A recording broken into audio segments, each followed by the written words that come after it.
Good morning mga katita. Ngayon po ay nandito po tayo sa tabing dagat. At hinihintay po natin si Tito Deo. Ngayon po siya lang po yung lumaot. Si Tito niya po hindi siya lumaot. Ayan po, kasama ko po si James. Ay ka naman, James. Ay po.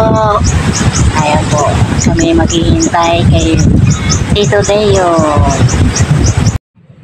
Ayan po, habang naghihintay po ako kay Tito Deo po ay dumating po si Manong. Ayan po, may huli po siyang isdang malaki. Si Manong po ay nangurikan lang po. At si Tito Deo po ay malapit na rin po dahil nag-chat na po sa akin na malapit na siya. Ayan po ang huli ni Manong.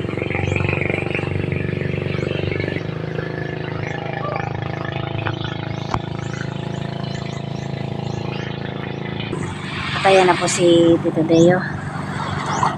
Parating na po siya.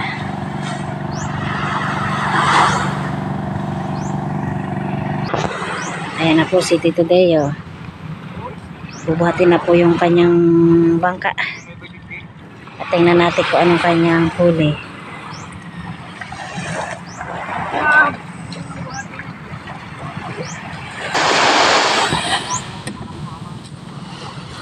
Ayan na po, at pinuhat na ang bangka.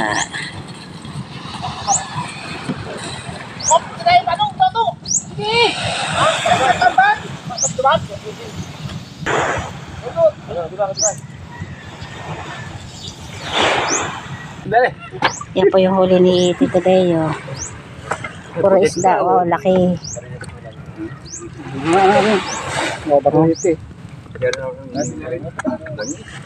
Matulog na yung suwari. Ha? Matulog na or? Oo, wala yung suwari. Hindi malay na. Yan, hiniit. Ha? Hiniit. Hindi, wala na. Ito yung iba. Yung iba? So, may pusit dito, dalawa ako sa'yo. Ay, gusto kong kutahin ito, pamahan ko. Pamahan ko pusit. Hindi na ako na. Laking isda. May mabago. Mabago. Ayun po, magandang hapon mga katita. Bali, nandito po tayo sa likod bahay. Bali, balak po namin ni Tito Deo po ay tanim na po yung binhing in-order ko. Kaya ayan po, bali, naghukay po siya ng panibagong garden. Bali, nagbungkal po siya ng panibagong gagawin naming garden. Dahil po dito po sa inayos ko nung isang araw hindi daw po pwede dyan dahil napapatakan daw po ng ulan galing dito sa mayero ng bubong. Yan po, malapad na po to dito. Yan po kami magtatanim.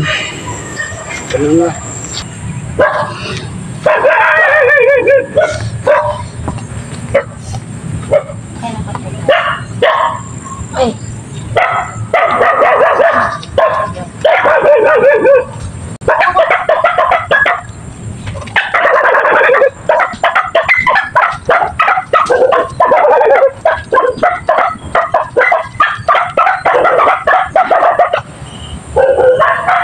Bali, dito po ang itatanim natin na itong talong.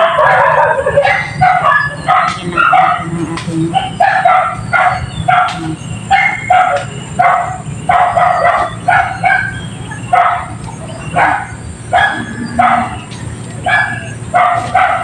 bali, si Tito Deo po ay kumuha ng pambakod.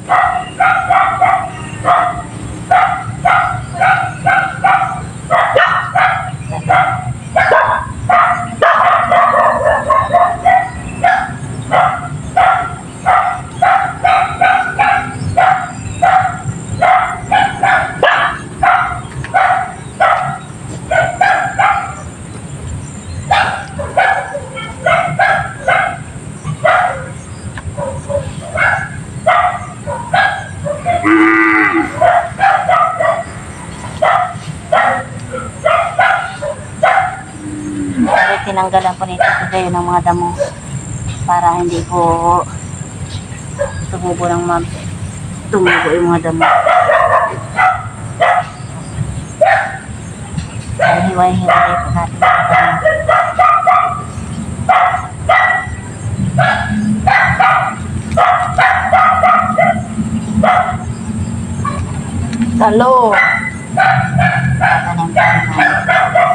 ulan. Para pag walang ulam, mamitas lang dito sa likod bahay. Egg ulit. Dalawang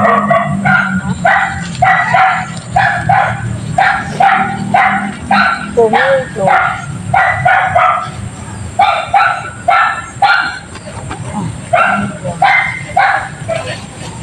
Mama, stay dito na.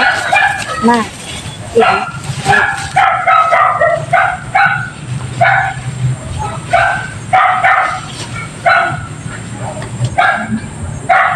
Didiligan yan, ma? Ay, umat ka dyan. Eh, mana.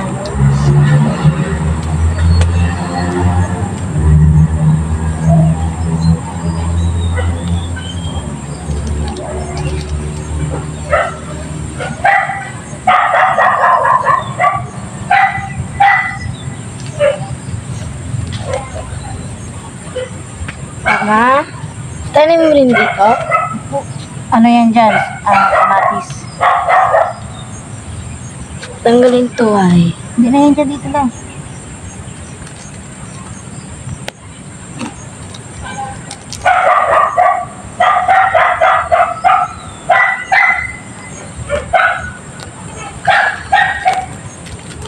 Ma, may mga ano na, tanim na. Mama. Potato. Bala, ayan po lahat ng butas-butas na yan. Iyan po yung tinanim kong talong. Ayan po. Talong. Bali, tatakpan ko na pa ng lupa. Ayan. Mababaw ng pagkain yan, ha? Tinatakpan na rin po ni James yung ng butas.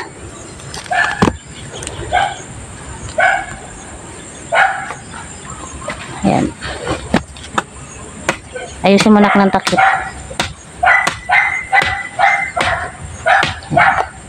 Ito pa sa kabila. Ito sa kabila. Bukas na umarap na puro ano nga magkuha. Isa pa. Ayan. Ayan po. Ayan po. Tapos ng takpan ni James tong tinanim na talong. Yung mga dito? Balik sunod po natin tani itong kamatis. Dito naman po sa kabilang hukay.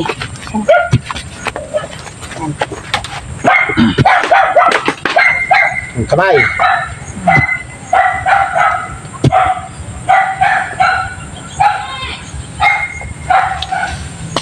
Hindi ko alam kung ilang araw itong tani. Ano. Tatlo lang ba?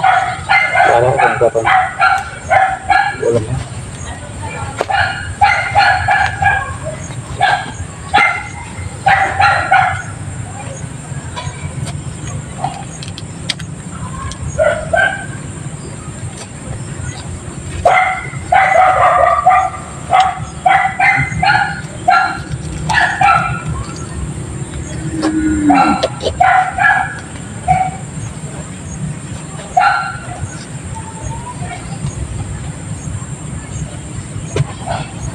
Dahil nanggap bullshit.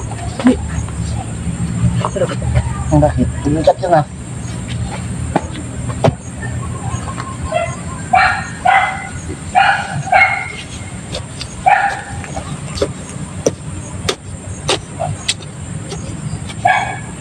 Dapat sa Mindoro nakahinan ano yung kamatis. Alam mo yung kamatis na yung gitling-gitlingan? Anong kamatis yun? Native yun. Ah, native yun. Doon sa ano, sa Mindoro, sa isang palukan, sa kalsada, tatay ni Toktok, tanim doon. Ang ganda kaya.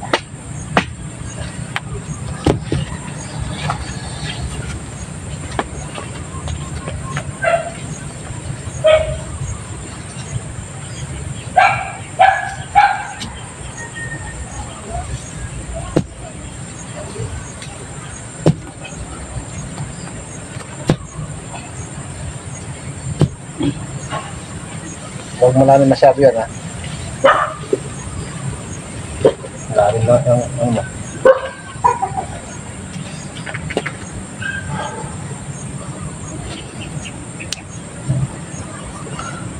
Nangamok dali.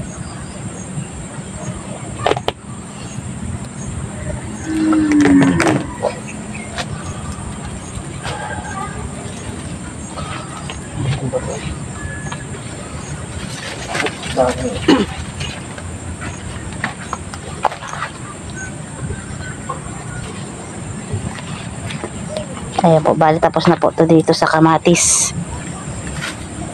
Yan po ating tatakpan na. Wala na yung taga-takip ko. Umuwi na. Nainip na.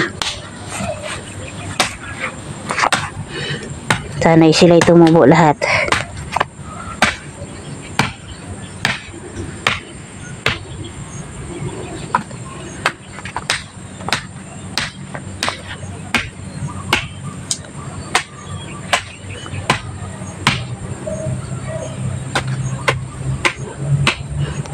Yan, tapos na po itong ating tinanim na kamatis. Doon po yung talong. Ayan.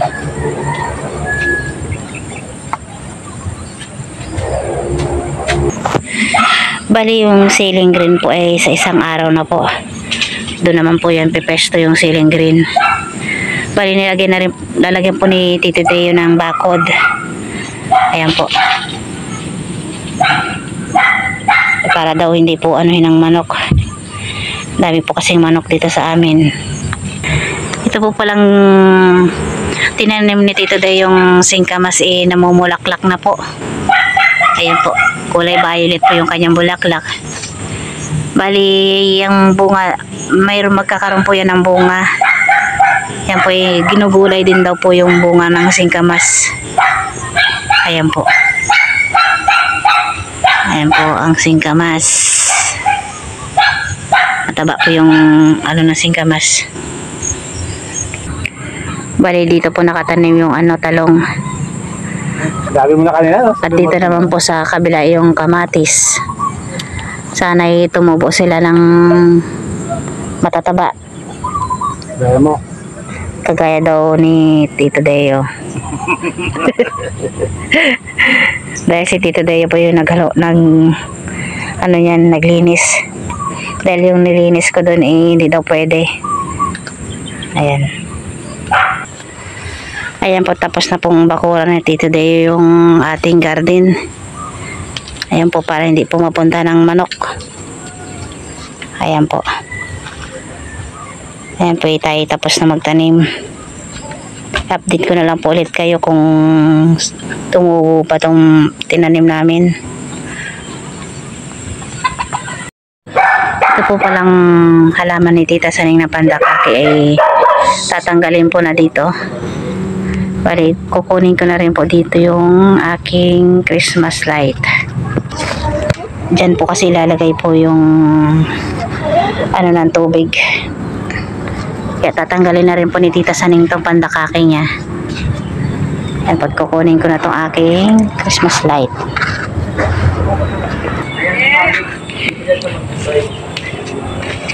Kukunin ko na.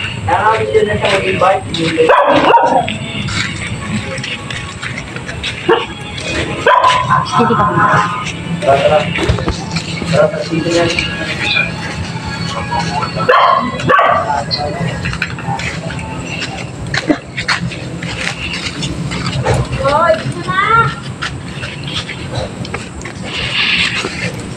ang tanong, saan ko kaya ilalagay ito? Pag-iisipan ko pa kung saan ilalagay.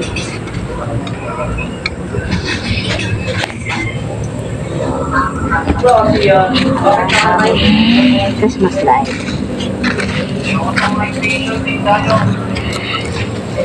Aking taga-video ay si James Ian. Huwag masyadong lipat na ka. Apa.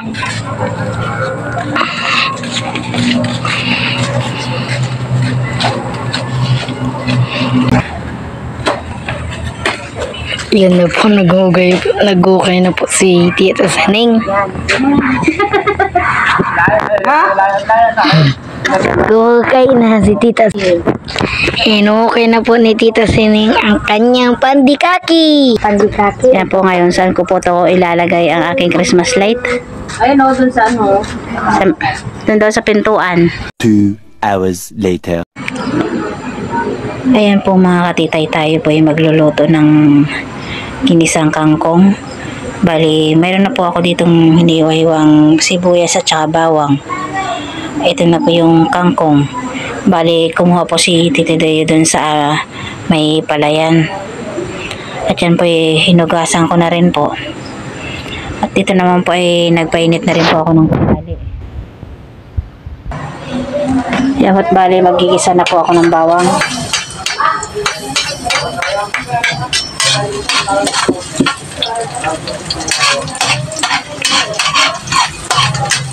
Bali, madali lang naman po itong lutuin. Gisa lang po natin to. Yan. Bali, sunod ko naman itong sibuyas. Yan po.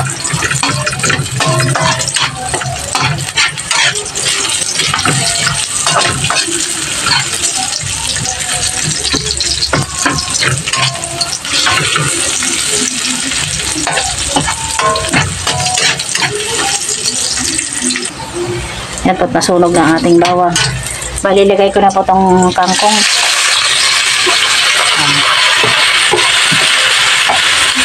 Bali, hindi ko na po siya pinatol-putol. Okay lang po yung ganyan.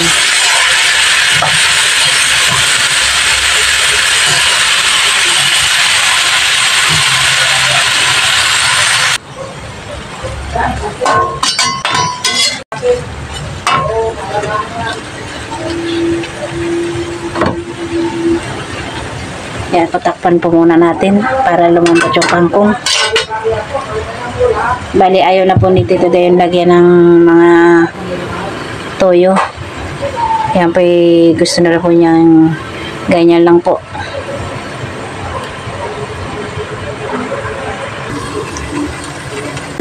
Bubuksan.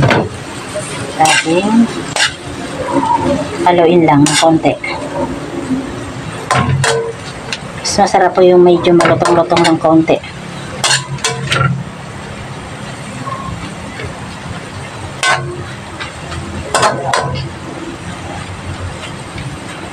Ayan po't masarap na po yan. Nilagyan ko na rin po ng mga pampalasa.